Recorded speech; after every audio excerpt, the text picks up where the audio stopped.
સૌથી પહેલા વાત કરીએ સુરેન્દ્રનગરની, જ્યાં મૂડી તાલુકાના ગામોમાં ડેમના પાણીથી નુકસાન પહોંચ્યું છે।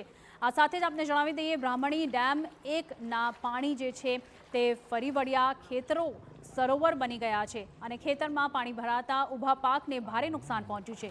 300 વીઘા જમીન દર વર્ષે પાણીમાં ગરકાવ થતી હોવાનો પણ અહીં આક્ષેપ ઉઠી રહ્યો છે।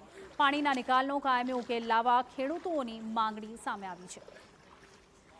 બ્રાહ્મણી ડેમ 1માંથી પાણી ખેતરો સુધી પહોંચતા હોવાનો ખેડૂતોનો દાવો છે અને આ સાથે જ કરસનનગર, દિઘડિયા, પલાસણ, ભવાની, સરંભડા અને ઝુંડ સહિત 6 જેટલા ગામની જમીનમાં પાણી ભરાઈ રહેવાથી ખેડૂતોને ભારે નુકસાન પહોંચ્યું છે। ખેડૂતોએ સિંચાઈ વિભાગ સમક્ષ રજૂઆત કરી છે કે ડેમની સપાટી ઘટાડીને પાણી ભરાવાની સમસ્યાનો કાયમી ઉકેલ લાવવામાં આવે। દરેક ખેડૂતને દર વર્ષે દરેક સમસ્યા હોય છે મિત્રો।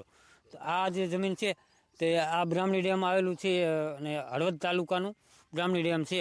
તો મિત્રો આ દર વર્ષે ઓવરફ્લો થાય ત્યારે મિત્રો એમ કે ખેડૂતને ઘણું બધું નુકસાન થતું હોય છે કે જેથી આ ખેડૂતને બધાને નુકસાન આવે છે। અહીંથી લગભગ અંદાજિત અમારા જ ગામની સીમ ગણી તો 100-150 વીઘા જેવી ડૂબમાં જાય છે।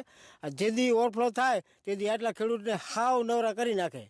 આમાં કાંઈ લેવાનું રહેતું નથી ખેડૂતને।